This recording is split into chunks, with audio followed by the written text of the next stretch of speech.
ಇದರ ನಂತರ ಮುಂದೆ ಭಗವಂತನ ಅರ್ಚನೆ ಮಾಡಬೇಕು ಅಂತ ಹಿಂದೆ ಹೇಳಿದ್ರು. ಭಗವಂತನನ್ನ ಅರ್ಚನೆ ಮಾಡಬೇಕು ಅಂತ. ಅರ್ಚಿತಃ ಸಂಸ್ಮೃತಃ ಧ್ಯಾತಃ ಕೀರ್ತಿತಃ ಕಥಿತಃ ಶ್ರುತಃ. ಭಗವಂತನ ಅರ್ಚನೆ ಅಂತ. ಭಗವಂತನ ಅರ್ಚನೆ ಮಾಡಲಿಕ್ಕೆ ಬೇಕಾದಂತಹ ಪರಿಕರ ಏನು? ದೇವರ ಪೂಜೆ ಮಾಡಲಿಕ್ಕೆ ನಮಗೆ ದೇವರ ಪೂಜೆಗೆ ಪೀಠ ಆಗಬೇಕು. ಪೀಠ ಬೆಳ್ಳಿದ್ದೋ ಬಂಗಾರದ್ದೋ ಅಥವಾ ನವರತ್ನದ್ದೋ ವಜ್ರದ್ದೋ ದಾನಿದಂಥದ್ದು ಒಂದಾಗಬೇಕು. ಅದು ಸುಮಾರು ಖರ್ಚಾಗತ್ತೆ. ಆಮೇಲೆ ಅದಕ್ಕೆಲ್ಲ ಚಿನ್ನದ ಪತಾಕೆ ಎಲ್ಲ ಆಗಬೇಕು.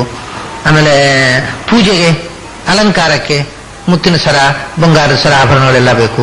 ಆಮೇಲೆ ಹೂ ತುಳಸಿ ಇಷ್ಟೆಲ್ಲ ಪರಿಕರಗಳು ಬೇಕು ಪೂಜೆ ಮಾಡ್ಬೇಕಾದ್ರೆ. ತುಂಬಾ ಕಾಸ್ಟ್ಲಿ ಆಗತ್ತಲ್ಲ ಪೂಜೆ ಅಂದ್ರೆ. ಅದಕ್ಕೆ ಆಚಾರ್ಯರು ಒಂದು ಪುರಾಣ ಶ್ಲೋಕವನ್ನು ಉಲ್ಲೇಖ ಮಾಡ್ತಾರೆ. ಭಕ್ತ್ಯಾಗ್ರಾಹ್ಯೋ ಹೃಷಿಕೇಶ ನ ಧನೈಹಿ ಧರಣೀಸುರಾಹ. ಇದು ಧರಣೀಸುರಾಹ ಅಂದ್ರೆ ಭೂಮಿಯ ಎಲ್ಲಿರತಕ್ಕಂಥ ದೇವತೆಗಳು ಅಂದ್ರೆ ಭೂದೇವರು ಅಂದ್ರೆ ಬ್ರಾಹ್ಮಣರು. ಬ್ರಾಹ್ಮಣರೇ ಭಕ್ತ್ಯಾಗ್ರಾಹ್ಯ ಹೃಷಿಕೇಶ. ಭಗವಂತನನ್ನ ಭಕ್ತಿಯಿಂದ ಒಲಿಸಬಹುದು ಹೊರತು ದುಡ್ಡಿನಿಂದ ಭಗವಂತನನ್ನ ಪರ್ಚೇಸ್ ಮಾಡ್ಲಿಕ್ಕೆ ಆಗೋದಿಲ್ಲ ಅಂತ. ನ ಧನೈಹಿ ಗ್ರಾಹ್ಯ. ಎಷ್ಟು ಚಿನ್ನದ ಪೀಠ ಇಟ್ರೆ ಏನು, ಎಷ್ಟು ನವರತ್ನದ ಪೀಠ ಇಟ್ರೆ ಏನು, ಎಷ್ಟು ಚಿನ್ನಾಭರಣಗಳನ್ನು ಹಾಕಿದ್ರೆ ಏನು, ಅವನಿಗೆ ಸಂತೋಷ ಆಗೋದಿಲ್ಲ. ಏನೂ ಇಲ್ಲದ ಬರೇ ಪತ್ರಂ ಪುಷ್ಪಂ ಫಲಂ ತೋಯಂ ಯೋಮೇ ಭಕ್ತ್ಯಾ ಪ್ರಯಚ್ಛತಿ. ಅನನ್ಯವಾದ ಭಕ್ತಿಯಿಂದ ನೀನು ಒಂದು ಉದ್ಧರಣೆ ನೀರು ಕೊಟ್ರೆ, ಒಂದು ತುಳಸಿ ದಳ, ಅದನ್ನು ಸ್ವೀಕಾರ ಮಾಡ್ತಾನೆ. ಭಕ್ತಿ ಇಲ್ಲದೇ ಇದ್ದಾಗ ಏನನ್ನು ಕೊಟ್ಟರೂ ಅವನು ಸ್ವೀಕಾರ ಮಾಡುವುದಿಲ್ಲ. ಯಾವ ಸಂಪತ್ತನ್ನು ಅವನು ಸ್ವೀಕಾರ ಮಾಡುವುದಿಲ್ಲ. ಅಂದ್ರೆ ದುಡ್ಡಿನ ಬಲದಿಂದ ದೇವರನ್ನ ಒಲಿಸಲಿಕ್ಕೆ ಬರುವುದಿಲ್ಲ.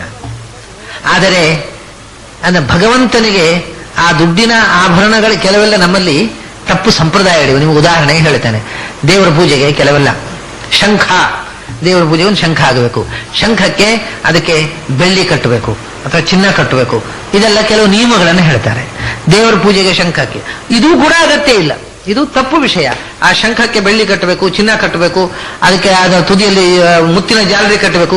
ಇವೆಲ್ಲ ಬೇರೆ ಕೆಲಸ ಇಲ್ಲದವರು ತಲೆಹರಟೆ ಇವೆಲ್ಲ. ಯಾಕೆಂದ್ರೆ ಶಂಖ ಅನ್ನೋದು ಸಮುದ್ರದಲ್ಲಿ ಸಿಗತಕ್ಕಂಥ ವಸ್ತು.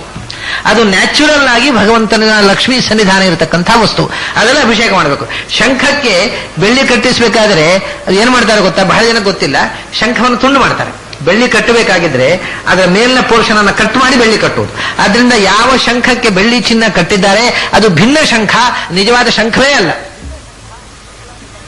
ಈ ದುಡ್ಡು ಹೆಚ್ಚಾದವರು ಮಾಡುವ ತಲೆಹರಟೆಗಳಿವೆಲ್ಲ. ಅದರಿಂದ ದೇವರ ಪೂಜೆಗೆ ಬೆಳ್ಳಿ ಚಿನ್ನ ಕಟ್ಟದೇ ಇದ್ದ ನ್ಯಾಚುರಲ್ ಆಗಿ ಪ್ರಕೃತಿಯಲ್ಲಿ ಭಗವಂತ ಕೊಟ್ಟ ಶಂಖ ಉಂಟಲ್ವಾ, ಅದರಲ್ಲಿ ಬೆಳ್ಳಿ ಚಿನ್ನ ಇಲ್ಲ, ಅದು ನಮಗೆ ಆಗೋದಿಲ್ಲ. ನಾವು ಅದನ್ನು ಒಡೆದು ಆಚಾರ್ಯ ಹತ್ರ ಕೊಡ್ತೇವೆ, ಚಿನ್ನದ ಆಚಾರಿ ಅದನ್ನು ಕಟ್ ಮಾಡ್ತಾನೆ, ಅರ ಹಾಕಿ ಕಟ್ ಮಾಡಿ ಚಿನ್ನ ಕಟ್ತಾನೆ. ಅವು ಚಿನ್ನ ಕಟ್ಟಿದ್ದು ಭಾರಿ ವಿಶೇಷ. ಭಾರಿ ವಿಶೇಷ ಯಾರಿಗೆ? ಇವನಿಗೆ ಚಿನ್ನದ ಮೋಹ ಇದ್ದವನಿಗೆ, ದೇವರಿಗಲ್ಲ. ಚಿನ್ನ ಹಾಕಿದ ಶಂಖ ಭಾರಿ ವಿಶೇಷ ಅಂತ ಯಾರಿಗೆ? ನಮಗೆ ಚಿನ್ನದ ಆಸೆ ಇದ್ದವರಿಗೆ. ಭಗವಂತನಿಗೆ ಚಿನ್ನ ಹಾಕದ ಶಂಖ ವಿಶೇಷ. ಭಗವಂತನೇ ಬೆಳ್ಳಿ ಕಟ್ಟದ ಶಂಖ ಅಂದ್ರೆ ಒರಿಜಿನಲ್ ಶಂಖ ವಿಶೇಷ. ಯಾಕೆಂದ್ರೆ ಆ ಶಂಖ ಭಿನ್ನ ಆಗುವುದಿಲ್ಲ. ಇದು ನಾವು ಅದನ್ನು ಭಿನ್ನ ಮಾಡ್ತೇವೆ ನಾವು. It is broken ಕಾಂಚ್. ಚಿನ್ನ ಕಟ್ಟುವುದು ಬೆಳ್ಳಿಗೆ, ಅದಕ್ಕೆ ಈಗ ಕಟ್ಟ ಹಾಕುವುದಕ್ಕೋಸ್ಕರ ಶಂಖವನ್ನು ಕಟ್ ಮಾಡ್ತಾರೆ. ಅಂದ್ರೆ it is A broken ಕಾಂಚ್, it is not original ಕಾಂಚ್. ಭಿನ್ನ ಬಂದ ಶಂಖದಲ್ಲಿ ನಾವು ಪೂಜೆ ಮಾಡ್ತೇವೆ, ಒರಿಜಿನಲ್ ಶಂಖವನ್ನು ಪೂಜೆ ಮಾಡುವುದಿಲ್ಲ. ನಿಜವಾಗಿ ಆದರೆ ಅದು ಚಿನ್ನ ಬೆಳ್ಳಿಯ ಒಡತಿ ಯಾರೋ ಲಕ್ಷ್ಮಿ, ಅವಳಿಗೆ ಸ್ವಯಂ ಸನ್ನಿಹಿತರಾಗಿದ್ದಾರೆ. ಅವಳಿಗೆ ಚಿನ್ನ ಯಾಕ್ರಿ ಹಾಕಬೇಕು, ಅದಕ್ಕೆ ಬಿಲ್ನ ಯಾಕೆ ಕಟ್ಟಬೇಕು? ಸ್ವಯಂ ಲಕ್ಷ್ಮೀ ಸನ್ನಿಧಾನ. ಇವೆಲ್ಲ ನಮ್ಮಲ್ಲಿ ಇಂಥ ತಪ್ಪು ಮೂಢನಂಬಿಕೆಗಳ ತಲೆಹರಟೆಗಳೇ ಆಚಾರದಲ್ಲಿ ಸೇರಿಬಿಟ್ಟು ವಸ್ತುಸ್ಥಿತಿ ಎಲ್ಲೋ ಓಡಿ ಹೋಗಿದೆ. ಯಾವ ಚಿನ್ನ ಬೆಳ್ಳಿಯೂ ಕಟ್ಟದಂಥ ತಾಜಾ ಶಂಖದಲ್ಲಿ ದೇವರಿಗೆ ಪೂಜೆ ಮಾಡ್ರಿ, ಬಹಳ ವಿಶೇಷ. ತಾಜಾ ಶಂಖದಲ್ಲಿ ಅದು ಏನು ಚಿನ್ನ ಬೆಳ್ಳಿ ಕಟ್ಟಬಾರ್ದು. ಈ ನಮ್ಮನೆಯಲ್ಲಿ ಬಲಮುರಿ ಶಂಖವೂ ಇದೆ, ಎಡಮುರಿ ಶಂಖವೂ ಇದೆ, ಎಲ್ಲಾ ಶಂಖವೂ ಇದೆ. ಯಾವ ಶಂಖಕ್ಕೂ ನಾನು ಚಿನ್ನ ಬೆಳ್ಳಿ ಕಟ್ಟಿಸಲಿಲ್ಲ. ದೇವರದಿಂದ ಬೆಳ್ಳಿ ಕಟ್ಟಿಸಲಿಕ್ಕೆ ಅಸಾಧ್ಯವಾಗುವಷ್ಟು ಬಡತನ ಏನೋ ದೇವರು ಕೊಟ್ಟಿಲ್ಲ, ಆದ್ರೆ ಕಟ್ಟಿಸಬಾರದು ಅಂತ ಕಟ್ಟಿಸಲಿಲ್ಲ. ಅದು ಚಿನ್ನದ್ದು ಕಷ್ಟ ಆಗ್ತಿತ್ತು, ನಾನು ಬೆಳ್ಳಿದಾರ ಹಾಕ್ಸ್ಬೋದಿತ್ತು, ಅದು ಹಾಕಬಾರದು ಅಂತ ನಾನು ಹಾಕ್ಸಲಿಲ್ಲ. ತಮಾಷೆ ಅಂದ್ರೆ ಭಗವಂತ ಒಂದು ಉಪಕಾರ ಮಾಡಿದ. ಹಿಂದೆ ನಮ್ಮ ಮನೆಯಲ್ಲಿ ಚಿನ್ನ ಕಟ್ಟಿದ ಒಂದು ಶಂಖ ಇತ್ತು, ಬಲಮುರಿ ಶಂಖ, ಚಿನ್ನ ಕಟ್ಟಿಸಿದ್ದು. ಅದನ್ನು ಪೂಜೆ ಮಾಡ್ತೀವಿ, ಇಲ್ಲ ಅಂತಲ್ಲ. ಅದು ಕೆಳಗೆ ಇನ್ಯಾರೋ ನಾನು ಊರಲ್ಲಿರದೇ ಇದ್ದಾಗ ಪೂಜೆ ಮಾಡುವಾಗ ಕೆಳಕ್ಕೆ ಹಾಕಿ ಒಡೆದು ಹೋಯ್ತದು. ಒಡೆದು ಹೋದ್ಮೇಲೆ ಚಿನ್ನ ಕಟ್ಟಿದ್ದು ಹೋಯ್ತು. ಆಮೇಲೆ ಈಗ ಆರಾಮ, ಚಿನ್ನ ಇಲ್ಲದ ಶಂಖ ಮಾತ್ರ ಮನೆಯಲ್ಲಿದೆ. ಅದು ಒಂದು ಚಿನ್ನ ಕಟ್ಟಿದ್ದು ಒಂದು ಹೋಯ್ತದು, ಹೋದ್ಮೇಲೆ ಸಂತೋಷ ಆಯ್ತು ನನಗೆ. ಯಾಕೆಂದ್ರೆ ಚಿನ್ನ ಕಟ್ಟಿದ ಶಂಖ ನನಗೆ ನೋಡಿದ್ರೆ ಆಗೋದಿಲ್ಲ. ಯಾಕೆಂದ್ರೆ ಅದು ಕೃತಕ, ಒಡೆದ ಶಂಖ, ಶಂಖವನ್ನು ಒಡೆದು ಚಿನ್ನ ಕಟ್ಟುವುದು. ಅದು ಸಹಜವಾಗಿ ಭಗವಂತ ಸೃಷ್ಟಿ ಮಾಡಿದ ಶಂಖಕ್ಕೆ ನಾವು ನಮ್ಮ ಸಂಪತ್ತಿನ ಲೇಪ ಹಾಕಿ ವಿಕೃತಗೊಳಿಸಿದ ಶಂಖ.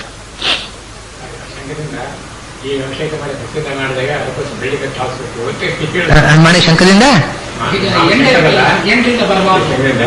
ಹೀಗೆ ಹಾಕಿದ ದಕ್ಷಿಣ ಮಾಡಿದಾಗ ಅದಕ್ಕೋಸ್ಕರ ಹೀಗೆ ಮಾಡಿ ಈ ಕಡೆ ತಂದೆ ಎಡಗಡೆ ಆಮಶಂಕ ಹೀಗೆ ಮಾಡಿ ಈ ಮನೆ ಬೆಳಿಗ್ಗೆ ಹಾಕಬೇಕು, ಮುಚ್ಚ ಹಾಕಬೇಕು ಅಂತ ಹೇಳಿದ್ರು. ಅದೇ ಹೇಳಿದ, ಇದೆಲ್ಲ ತರಳೆಗಳು, ತಲೆಹರಟೆಗಳು. ನಿಜವಾಗಿ ಪ್ರಕೃತಿ ಭಗವಂತ ಹೇಗೆ ಶಂಖವನ್ನು ನಿರ್ಮಾಣ ಮಾಡಿದ್ದಾನೆ ಹಾಗೆ ಇರಬಾರದು, ಅದು ನೋಡಿದು ಬೆಳ್ಳಿ ಕಟ್ಟಬೇಕು ಅಂದ್ರೆ ಏನ್ರಿ ಅರ್ಥ ಅದಕ್ಕೆ? ಅಂದ್ರೆ ಇದು ಅಶಾಸ್ತ್ರೀಯ, ಯಾವ ಶಾಸ್ತ್ರದಲ್ಲಿ ಹೇಳಿಲ್ಲ. ಇವೆಲ್ಲ ರೂಢಿಯಲ್ಲಿ ಬಂದಿರತಕ್ಕಂಥ ಮಾತುಗಳು. ಅದಕ್ಕೋಸ್ಕರ ನಾನು ಇಷ್ಟು ಒತ್ತು ಕೊಟ್ಟು ಹೇಳಿದೆ. ನನಗೆ ಗೊತ್ತಿದೆ ಇದನ್ನ. ಬೆಳ್ಳಿ ಕಟ್ಟದ ಶಂಖದ ಅಭಿಷೇಕ ಮಾಡಿದ್ರೆ ಆಕ್ಷೇಪ ಮಾಡ್ತಾರೆ, ಅದ್ರಲ್ಲಿ ಮುತ್ತು ಕಟ್ಟದ ಇದ್ರೆ ಆಕ್ಷೇಪ, ಇದೆಲ್ಲ ಗೊತ್ತಿದೆ, ನಾನು ಕೇಳಿದ್ದೇನೆ.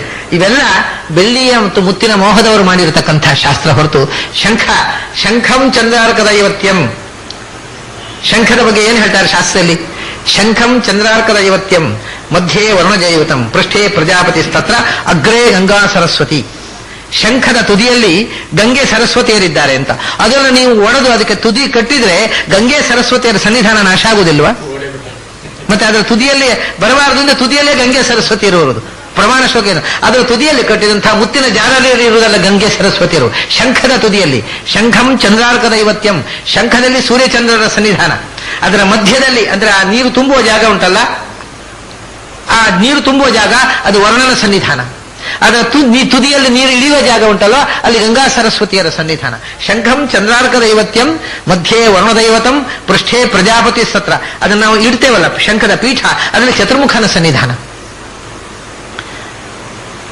ಅಗ್ರೇ ಗಂಗಾ ಸರಸ್ವತಿ, ತ್ರೈಲೋಕ್ಯ ಯಾನಿ ತೀರ್ಥಾನಿ ವಾಸುದೇವಸ್ಯ ಜಾಜ್ಞೆಯ ಶಂಖೆ ತಿಷ್ಠಂತಿ ವಿಪ್ರೇಂದ್ರ. ಅದರ ತುದಿಯಲ್ಲಿ ನೀರು ಬರಬಾರ್ದು ಅಂದ್ರೆ ಏನ್ರಿ? ಎಲ್ಲಾ ತೀರ್ಥಗಳ, ಸಮಸ್ತ ಗಂಗಾ ತೀರ್ಥಗಳ ಸನ್ನಿಧಾನ ಶಂಖದಲ್ಲಿರೋದು. ಅದಕ್ಕೆ ಬೆಳ್ಳಿ ಕಟ್ಟಿನಲ್ಲಿ ಸನ್ನಿಧಾನ ಬರುವುದು ಅಂತ ಯಾರು ಹೇಳಿದ್ ನಿಮಗೆ? ಇದು ಎಲ್ಲ ಅಸಂಗತ ವಿಷಯಗಳು. ತಸ್ಮಾತ್ ಶಂಖಂ ಪ್ರಪೂಜೆಯೇತ್.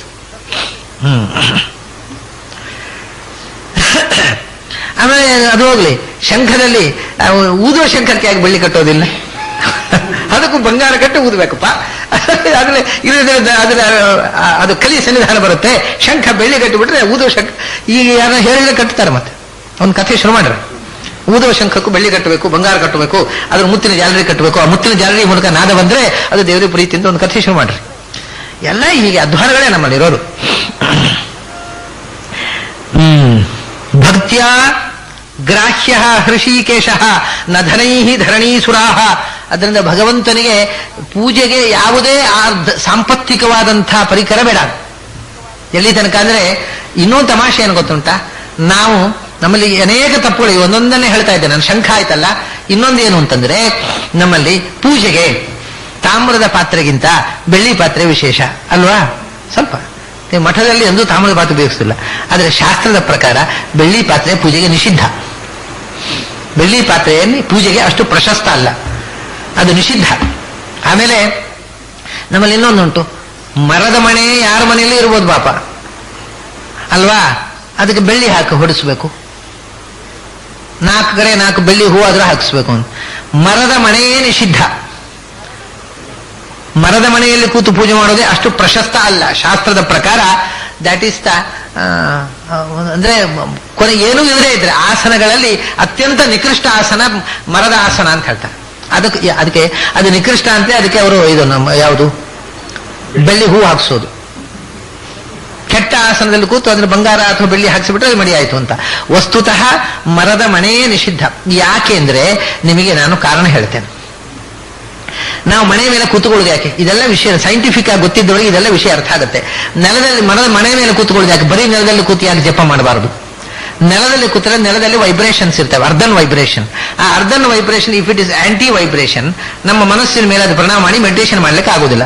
ಸೊ ಅಂದ್ರೆ ತಾಮಸಿಕ್ ರಾಜಿಸಿಕ್ ವೈಬ್ರೇಷನ್ ನೆಲದಲ್ಲಿ ಇದ್ರೆ ಅದನ್ನ ಪ್ರಿವೆಂಟ್ ಮಾಡ್ಲಿಕ್ಕೋಸ್ಕರ ಮನೆಯಲ್ಲಿ ಕೂತ್ರೆ ಅದು it is non conducting material. ಅದು ಆ ನೆಲದಲ್ಲಿ ಇರತಕ್ಕಂಥ ರಾಜಸಿಕ್ ತಾಮಸಿಕ್ ವೈಬ್ರೇಷನ್ ಅನ್ನ ಬಾರದ ಹಾಗೆ ಮಾಡುತ್ತೆ ಅಷ್ಟೇ. ಅದಕ್ಕೋಸ್ಕರ ಮಾಡಿದ. ಆದರೆ ಒಂದು ತಮಾಷೆ ಏನು ಗೊತ್ತುಂಟಾ? ಅದರಲ್ಲಿ ಯಾವ ವೈಬ್ರೇಷನೂ ಇಲ್ಲ, ಏನೂ ಇಲ್ಲ. ಹಾಗಾದ್ರೆ ಒಳ್ಳೆ ಕೆಟ್ಟ ವೈಬ್ರೇಷನ್ ಬಾರದ ಹಾಗೆ ಮಾಡುತ್ತೆ. ಅಷ್ಟೇ ಅಲ್ಲ, ನೆಲದಲ್ಲಿ ಸಾತ್ವಿಕ ವೈಬ್ರೇಷನ್ ಇದೆ, ಅದು ಬಾರದ ಹಾಗೆ ಮಾಡುತ್ತೆ. ಒಳ್ಳೆಯ ವೈಬ್ರೇಷನ್ ಇದ್ರೂ ಬಾರದ ಹಾಗೆ ಮಾಡುತ್ತೆ, ಯಾವ ವೈಬ್ರೇಷನ್ ಇಲ್ಲದ ಹಾಗೆ ಮಾಡುತ್ತೆ. ಆದ್ರಿಂದ ಮನೆ ಎನ್ನುವುದು ಅತ್ಯಂತ ನಿಕೃಷ್ಟವಾದ ಆಸನ ಅಂತದ್ದು. ಅದರ ಬದಲು ನೀವು ಕೃಷ್ಣಾಜಿನದಲ್ಲಿ ಕೂತರೆ ಕೃಷ್ಣಾಜಿನ ನೆಲದಲ್ಲಿ ಇರತಕ್ಕಂಥ ಕೆಟ್ಟ ವೈಬ್ರೇಷನ್ ಅನ್ನು ಪ್ರಿವೆಂಟ್ ಮಾಡುತ್ತೆ, ಒಳ್ಳೆಯ ವೈಬ್ರೇಷನ್ ಕೊಡುತ್ತೆ ಅಷ್ಟೇ. ಅದರಿಂದ ಮನೆಗಿಂತ ಕೃಷ್ಣಾಜಿನ ಒಳ್ಳೆಯದು. ಕೃಷ್ಣಾಜಿನ ಅಥವಾ ದರ್ಭೆ, ಚಾಪೆ ಇವೆಲ್ಲವೂ ಒಳ್ಳೆಯದು. ಇವು ಪ್ರಿವೆಂಟ್ ಮಾಡ್ತವೆ, ಬ್ಯಾಡ್ ವೈಬ್ರೇಷನ್ಸ್ ಅನ್ನು ಪ್ರಿವೆಂಟ್ ಮಾಡ್ತವೆ, ಗುಡ್ ವೈಬ್ರೇಷನ್ಸ್ ಅನ್ನು ಕ್ರಿಯೇಟ್ ಮಾಡ್ತವೆ. ಮನೆಯಲ್ಲಿ ವೈಬ್ರೇಷನ್ಸ್ ಇಲ್ಲ, ಯಾವ ವೈಬ್ರೇಷನ್ ಇಲ್ಲ, ಬ್ಯಾಡ್ ವೈಬ್ರೇಷನ್ ಬಾರದ ಹಾಗೆ ಮಾಡುತ್ತೆ. ಅದರಿಂದ ಇದ್ದದ್ದಲ್ಲಿ ವಾಸಿ ಅಂತ.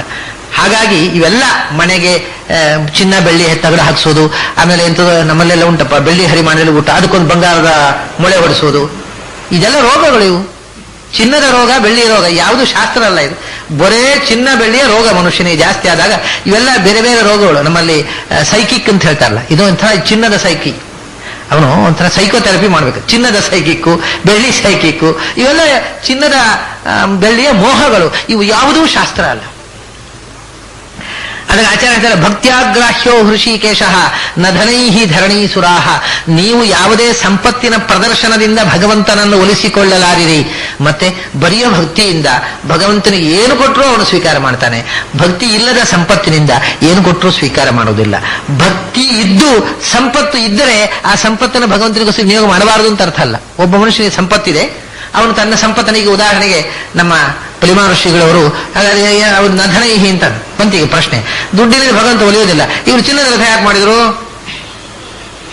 ತುಳಸಿ ದಳ ಹಾಕಿದ್ರೆ ಸಾಕ, ಈ ಸ್ವಾಮಿಗಳು ಯಾಕೆ ಬೇಕಿತ್ತು ಚಿನ್ನದ ರಥ, ವಜ್ರ ಕಿರೀಟ, ಈ ಚಿನ್ನದ ಪಾಲಕಿ, ಈ ಚಿನ್ನದ ತೊಟ್ಲು ಎಲ್ಲ ಯಾಕೆ ಮಾಡಿದ್ರು ಅಂದ್ರೆ, ಅದಕ್ಕೆ ಬೇರೆ ಒಂದು ವಿಷಯ ಏನಂದ್ರೆ, ನಾವು ಭಗವಂತನಿಗೆ ನಮ್ಮಲ್ಲಿ ಏನಿದೆಯೋ ಅದನ್ನು ಕೊಡೋದು. ಇವರು ಹೇಳಿದ್ರೆ ನಿನ್ನ ಹತ್ರ ಭಕ್ತಿ ಮುಖ್ಯ ಬೇಕು, ಭಕ್ತಿ ಇದ್ದು ಏನಿದೆ ಅದನ್ನು ಭಗವಂತನಿಗೆ ಅರ್ಪಿಸು. ಸಂಪತ್ತಿದ್ದರೆ ಅದನ್ನು ಯಾರಿಗೋಸ್ಕರ ಅರ್ಪಿಸಬೇಕು? ಸಂಪತ್ತನ್ನು ಭಗವಂತನಿಗೋಸ್ಕರ ವಿನಿಯೋಗ ಮಾಡಬೇಕು. ಆದರೆ ಸಂಪತ್ತು ಅನ್ನೋದು ಒಂದು ಪ್ರದರ್ಶನವಾಗಿ ಅಲ್ಲ, ಭಕ್ತಿಯ ಅಂಗವಾಗಿ ಸಂಪತ್ತಿದ್ರೆ ಅದನ್ನು ಏನಿದೆ ಅದನ್ನು ಭಗವಂತನಿಗೆ ಅರ್ಪಿಸು, ಸಂಪತ್ತಿದ್ರೆ ಅದನ್ನು ಭಗವಂತನಿಗೆ ಅರ್ಪಿಸು. ಯಾಕೆಂದ್ರೆ ನಾವು ಇದ್ರೆ ಏನ್ ಮಾಡ್ತೇವೆ? ಚಿನ್ನವನ್ನ ವಿಚಾರ ಮಾಡ್ರಿ. ಪರಮಾನಂದ ಸ್ವಾಮಿಗಳು ಅದೇನೋ ರಥ ಮಾಡಿದ್ರು, ನಾವೇನ್ ಮಾಡ್ತೇವೆ? ಚಿನ್ನವನ್ನ. ಚಿನ್ನ ಅನ್ನೋದು ಭಗವಂತನಿಗೆ ಇಷ್ಟ ಅಲ್ಲ ಅಂತ ಬಿಸಾಡೋಲ್ಲ, ಮತ್ತೆ ನಮ್ಮ ಹೆಂಡತಿ ಮಕ್ಕಳಿಗೆ ಸರಮನೆ ಆಗ್ತೇವೆ ಅಷ್ಟೇ. ಹಾಗೆ ಯಾವುದೋ ಒಂದು ಹೆಂಡತಿ ಮಕ್ಕಳಿಗೆ ಹಾಕೋಬೋದಿಲ್ಲ, ಅವ್ರಿಗೆ ಹೆಂಡತಿ ಮಕ್ಕಳಿಗೆ ನಾವು ದೇವರಿಗೆ ಮಾಡಿ ಹಾಕಿದ್ವಿ ಅಷ್ಟೇ. ಅದರಿಂದ ಏನಿದೆಯೋ ಅದನ್ನು ದೇವರಿಗೆ ಹಾಕು ಅಂತ, ಅದು ಬೇರೆ ಒಂದು ಮುಖ. ಆದರೆ ದುಡ್ಡಿನಿಂದ ನಾನು ಎಷ್ಟು ಚಿನ್ನ ದೇವರಿಗೆ ಅರ್ಪಣೆ ಮಾಡಿದೆ, ಎಷ್ಟು ಖರ್ಚು ಮಾಡಿದೆ ದೇವರಿಗೋಸ್ಕರ, ಅದಕ್ಕೆ ದೇವರು ಒಲಿಯೋದಿಲ್ಲ. ದೇವರು ಒಲಿಯೋದನ್ನ ಅದರ ಹಿಂದೆ ಇರತಕ್ಕಂಥ ಡೆನ್ಸಿಟಿ ಆಫ್ ಫೀಲಿಂಗ್, ಭಕ್ತಿ, ಡಿವೋಷನ್, ಅದು ಎಷ್ಟಿದೆ ಅನ್ನುವಂಥದ್ದು ಬಹಳ ಮುಖ್ಯವಾಗುತ್ತೆ. ಅದರ ಮಾನದಂಡದ ಮೇಲೆ ಇವನು ಬೇರೆ ಎಲ್ಲ ಅರ್ಪಣೆಗೆ ಎಂಬ ಬೆಲೆ ಬರುವುದು. ಭಕ್ತಿ ಇಲ್ಲದೆ ಇದ್ದಾಗ ನಾವು ಕೊಡ್ತಕ್ಕಂಥ ಎಲ್ಲ ದುಡ್ಡಿನ ದ್ರವ್ಯ ಸಂಪತ್ತಿನ ಅರ್ಪಣೆ ಅದು ವ್ಯರ್ಥವಾಗಿಬಿಡುತ್ತೆ. ಅಂದ್ರೆ ಭಕ್ತ್ಯಾಗ್ರಾಹ್ಯ ಹೃಷಿಕೇಶ, ಇದೆಲ್ಲ ಇದು ಪೂಜೆ ಒಂದೇ ಅಲ್ಲ, ಯಜ್ಞ, ಹೋಮ, ಹವನ. ಯಾಕೆಂದ್ರೆ ಈ ಧರ್ಮವನ್ನು ಪ್ರಾರಂಭ ಮಾಡಿದ್ದು ಋಷಿಗಳು ಕಾಡಿನಲ್ಲಿ. ಒಂದು ವಿಷಯ ತಿಳ್ಕೊಳ್ಳಿ, ಕಾಡಿನಲ್ಲಿ ಋಷಿಗಳು ಅವರು ಈ ಎಲ್ಲ ಅನುಷ್ಠಾನವನ್ನು ತಂದವರು. ಕಾಡಿನ ಋಷಿಗಳು ಶಂಖ ಪೇಟೆಗೆ ಬಂದು ಚಿನ್ನದ ಅಂಗಡಿ ಮಾತ್ರ ಅದು ಕಟ್ಟು ಹಾಕ್ಸ್ಕೊಂಡು ಹೋಗ್ಬೇಕೇನೋ ಋಷಿಗಳು. ಹೋಮ ಮಾಡಬೇಕಾಗಿದ್ರೆ ಅವ್ರಿಗೆ ಬೇಕಾಗಿದ್ದದ್ದು ಸಾಮಾನ್ಯ ಏನು ಗೊತ್ತುಂಟ? ಸಮಿಧೆ, ದರ್ಭೆ, ಹಾಲು, ತುಪ್ಪ, ಮೊಸರು, ಬೆಣ್ಣೆ, ಪಂಚಗವ್ಯ, ಗವ್ಯ, ದನದ ಹಾಲು, ತುಪ್ಪ. ಇದು ಯಾವುದೋ ದುಡ್ಡಿನಿಂದ ಬರುವಂತಹದ್ದಲ್ಲ. ದರ್ಭೆ ಕಾಡಿನಲ್ಲಿ ಸಮೃದ್ಧವಾಗಿ ಸಿಗ್ತಿತ್ತು, ಸಮಿಧೆ ಕಾಡಿನಲ್ಲಿ ಸಮೃದ್ಧವಾಗಿ ಸಿಗ್ತಿತ್ತು. ಕಾಡಿನಲ್ಲಿ ಅವರು ದನಗಳನ್ನು ಸಾಕ್ತಿದ್ರು. ದನಗಳನ್ನು ಸಾಕಿ ಬೆಳಗಾತ ಬಿಟ್ಟು ಬಿಟ್ರೆ ಸಂಜೆಯ ತನಕ ಕಾಡಿನಲ್ಲಿ ಮೇದು, ಕಾಡಿನಲ್ಲಿ ನೀರು ಕುಡಿದು ಸಂಜೆಯ ಹೊತ್ತು ಬಕೆಟ್ ತುಂಬ ಹಾಲು ಸುರಿಸ್ತಿದ್ದವು. ಅದನ್ನು ಬಳಸಿದ್ರು. ಅಂದ ಹಾಲು ತುಪ್ಪಕ್ಕೆ 10 ಪೈಸೆ ಖರ್ಚಿಲ್ಲ. ದನ ಸಾಕುವುದಕ್ಕೆ ಹಿಂದಿನ ಕಾಲದಲ್ಲಿ 10 ಪೈಸೆ ಖರ್ಚಿಲ್ಲ. ಅವು ಹೊಟ್ಟೆ ತುಂಬ ಕಾಡಿನಲ್ಲಿ ಮೇದು ಬರುವವು, ನೀರು ಕುಡಿದು ಬರುವವು, ಬೇಕಾದಷ್ಟು ಹಾಲು ಕೊಡುವವು. ರಾತ್ರಿ ಸರಿ ಅದನ್ನ ಹಾಲು ಮೊಸರು ಮಾಡಿದರು. ವಿದ್ಯಾರ್ಥಿಗಳಿಗೆ ಹೊಟ್ಟೆ ತುಂಬ ಹಾಲು ಮೊಸರು ತಿನ್ನಿಸಿದ್ರು ಗುರುಕುಲದಲ್ಲಿ. ಇದೆಲ್ಲ ಧರ್ಮಕ್ಕೆ ಆಗ್ತಾ ಇದ್ದದ್ದು. ಆ ಹಸುಗಳು ತಾವು ಯಜಮಾನನಿಂದ ಏನೂ ಬಯಸದೆ, 10 ಪೈಸೆ ತಮ್ಮ ಬದುಕಿಗೋಸ್ಕರ ಬಯಸದೆ, ತಾವು ಕಾಡಿನಲ್ಲಿ ಸಿಗುವ ವಸ್ತುಗಳನ್ನು ತಿಂದು ಯಜಮಾನನಿಗೆ ಬಕೆಟ್ ಹಾಲು ಕೊಟ್ಟವು. ಅದನ್ನ ಮರುದಿವಸ ಮಕ್ಕಳಿಗೆ ಹಾಲು ಮೊಸರು, ಅದನ್ನು ಹಾಲು ಮೊಸರು ಮಕ್ಕಳಿಗೆ ಮತ್ತು ಅಗ್ನಿದೇವರು, ಅಗ್ನಿ ಸ್ವಾಹ. ಹಾಗಾಗಿ ಯಾವ ಸಾಧನವೂ ಕೂಡ ವೈದಿಕ ಕರ್ಮಗಳು ಅದು ದುಡ್ಡು ಸಾಪೇಕ್ಷ ಅಲ್ಲ. ಯಾಕೆಂದ್ರೆ ಈ ವೈದಿಕ ಕರ್ಮವನ್ನು ಆಚರಣೆ ಮಾಡಲಿಕ್ಕಂಥ ವಿಧಾನ ಹೇಳಿದವರೇ ಕಾಡಿನಲ್ಲಿರತಕ್ಕಂಥ ಋಷಿಮುನಿಗಳು. ಕೈಯಲ್ಲಿ ಕಾಸಿಲ್ಲದೆ ಇದ್ದವರು ಮಾಡತಕ್ಕ ಅನುಷ್ಠಾನ ಇದು. ಅದರಿಂದ ಯಾವುದೇ ಯಜ್ಞಯಾಗಗಳಿಗೆ ಕೂಡ ದುಡ್ಡಿನ ಅವಶ್ಯಕತೆ ಇಲ್ಲ. ನಿಜವಾಗಿ ಮೂಲಭೂತವಾಗಿ ಇಲ್ಲ. ಇವತ್ತು ಬೇಕು, ಹೌದು, ಇಷ್ಟು ತುಪ್ಪ ಬೇಕು ಅಂತಾರೆ. ಆ ತುಪ್ಪ ಬೇಕು ಅಂದ್ರೆ ನಾವು ಅಂಗಡಿಯಿಂದ ತರೋದು. ಅಂಗಡಿಯಿಂದ ತಂದ್ರೆ ಅದು ಎಷ್ಟೋ ಒಂದು ಕೆಜಿಗೆ 90 ರೂಪಾಯೋ 100 ರೂಪಾಯೋ ಆಗುತ್ತೆ. ಅದು ಬೇರೆ. ಹಿಂದಿನ ಕಾಲದಲ್ಲಿ ಯಾವುದೂ ಧನ ಸಾಪೇಕ್ಷ ಅಲ್ಲ. ಇವತ್ತು ಸಮಿಧೆ ಕೂಡ ಅಂಗಡಿಯಲ್ಲಿ ಸಿಗುತ್ತೆ, ದರ್ಭೆಯೂ ಅಂಗಡಿಯಲ್ಲಿ ಸಿಗುತ್ತೆ. ಅದು ಬೇರೆ ವಿಷಯ. ಅದು ನಿಜವಾಗಿ ಇವು ನ್ಯಾಚುರಲ್ ಆಗಿ ಸಿಗುವಂಥವು ಹೊರತು ಯಾವುದೇ ಧಾರ್ಮಿಕ ಕ್ರಿಯೆ ಎನ್ನುವುದು it doesn't require any amount. ಖರ್ಚು ಧಾರ್ಮಿಕ ವಿಧಾನಕ್ಕೆ ಇಷ್ಟು 1000 ರೂಪಾಯಿ ಖರ್ಚಾಗತ್ತೆ ಇಲ್ಲ. ಅದನ್ನ ಮಾಡಿಸಿರ್ತಕ್ಕಂಥ ಪುರೋಹಿತನಿಗೆ ನಮ್ಮ ಮನಸ್ಸಂತೋಷ. ಅದರಲ್ಲಿ ವಿತ್ತಶಾಠ್ಯಂ ನಕಾರ ಆಚಾರ್ಯ ಹೇಳ್ತಾರೆ, ಅವನಿಗೆ ಕೊಡುವಾಗ ಮಾತ್ರ ಸ್ಟಿಂಜಿ ಆಗಬೇಡ ಅಂತ. ಅವನು ಒಂದು ದಿವಸಕ್ಕೆ ಎಷ್ಟು ಕೊಡಬೇಕು ಅದಕ್ಕಿಂತ ಹೆಚ್ಚೇ ಕೊಡು. ಯಾಕಂದ್ರೆ ಅವನು ಕಷ್ಟದಲ್ಲಿ ಬದುಕುವ, ಅವನಿಗೆ ಬೇರೆ ಯಾವುದೇ ಸಂಬಳ ತಗೊಂಡು ಜೀವನ ಮಾಡುವನಲ್ಲ. ಒಬ್ಬ ಪುರೋಹಿತ, ಒಬ್ಬ ಅಧ್ಯಾಪಕ, ಒಬ್ಬ ಬ್ರಾಹ್ಮಣ. ಅದರಿಂದ ಡೋಂಟ್ ಬಿ ಓವರ್ ಸ್ಟಿಂಜಿ ಅಂತ ಹೇಳ್ತಾರೆ. ವಿತ್ತಶಾಠ್ಯಂ, ನಿನಗೆ ಎಷ್ಟು ಕೊಡಬೇಕು ಉಂಟು ಅದಕ್ಕಿಂತ ಸ್ವಲ್ಪ ಹೆಚ್ಚು, ಒಂದು 10 ರೂಪಾಯಿ ಜಾಸ್ತಿ ಹಾಕಿ ಕೊಡು. ಅವನಿಗೆ ಒಂದು ದಿವಸಕ್ಕೆ ಎಷ್ಟು ಖರ್ಚು ಬೇಕು ಅದು ನೋಡ್ಬೇಕಾದ್ರೆ ನಮಗೆ ಎಷ್ಟು ಖರ್ಚು ಬೇಕು ಒಂದು ದಿವಸಕ್ಕೆ ಅಷ್ಟು ಅವನಿಗೂ ಕೊಡ್ಬೇಕಪ್ಪ. ಒಬ್ಬ ಪುರೋಹಿತನಿಗೆ ಒಂದು ದಿವಸಕ್ಕೆ ಅವರು 1 ಗಂಟೆ ಹೋಮ ಮಾಡಿದ್ರಂತಲ್ಲ, ಒಂದು ದಿವಸದ ಖರ್ಚು. ಅವರು 10 ಕಡೆ ಪುರೋಹಿತಕ್ಕೆ ಹೋಗ್ಬೋದು, ಅದು ಬೇರೆ ವಿಷಯ. ಒಬ್ಬ ಒಂದು ಕಡೆ ಬಂದರೆ ಇನ್ನೊಂದು ಕಡೆ ಹೋಗುವ ಆಗಿಲ್ಲ. ಆದರೆ ಒಂದು ದಿವಸಕ್ಕೆ ಅವನ ಫ್ಯಾಮಿಲಿ ಮೇಂಟೆನೆನ್ಸ್ ಮಾಡಿ ಎಷ್ಟು ಬೇಕೋ ಅಷ್ಟು ಕೊಡು. ಅವನು 1 ಗಂಟೆ ಹೋಮ ಮಾಡಿದ್ದಾನೋ ಅರ್ಧ ಗಂಟೆ ಮಾಡಿದ್ದಾನೋ ಅನ್ನೋ ಪ್ರಶ್ನೆ ಅಲ್ಲ. ಒಂದು ದಿವಸದ ಖರ್ಚು ಅವನ ಫ್ಯಾಮಿಲಿ ಮೇಂಟೆನೆನ್ಸ್ ಎಷ್ಟು ಬೇಕು ನಮ್ಮ ಫ್ಯಾಮಿಲಿ ಮೇಂಟೆನೆನ್ಸ್ ನಾವು ಎಷ್ಟು ಖರ್ಚು ಮಾಡ್ತೇವೆ ಅಷ್ಟು ಅವನಿಗೆ ಕೊಡೋದು. ಇದು ಅದನ್ನು ಆಚಾರ್ಯರು ಬೇರೆ ಕಡೆ ತಂತ್ರಶಾಸ್ತ್ರ ಹೇಳ್ತಾರೆ. ಇದೇ ಖರ್ಚು ಹೊರತು ಅದನ್ನು ಮಾಡ್ತಕ್ಕಂಥ ಯಜಮಾನ ಖರ್ಚು ಮಾಡುವಂತಹದ್ದು ಏನು ಅಂದ್ರೆ ಯಾರಿಂದ ಮಾಡಿಸ್ತಾನೆ, ಪುರೋಹಿತರು, ಋತ್ವಿಕಗಳು, ಅವರಿಗೆ ನಾವು ಕೊಡ್ತಕ್ಕಂಥ ಧನ ಹೊರತು ದೇವರಿಗೆ ದುಡ್ಡು ಕೊಡ್ಲಿಕ್ಕಿಲ್ಲ. ದೇವರಿಗೋಸ್ಕರ ಏನೂ ಖರ್ಚು ಮಾಡಬೇಕಾದ್ದಿಲ್ಲ. ಅದು ಬರೇ ಖರ್ಚು ಮಾಡಬೇಕಾದ್ದೇನೂ ಇಲ್ಲ. ಕೊಡಬೇಕಾದ್ದು ನಮ್ಮ ಒಳಗಿರತಕ್ಕಂಥ ಅಂತರಂಗದ ಭಕ್ತಿ, ಅದು ಬಿಟ್ಟು ಇನ್ನೇನೇನೂ ಇಲ್ಲ. ಅದೇ ವಿಷಯವನ್ನ ಇನ್ನು ಮುಂದೆ ಆಚಾರ್ಯ ಹೇಳ್ತಾರೆ. ಅದನ್ನ ನಾಳೆ ದಿವಸ ಸೇರಿದಾಗ ನೋಡೋಣ.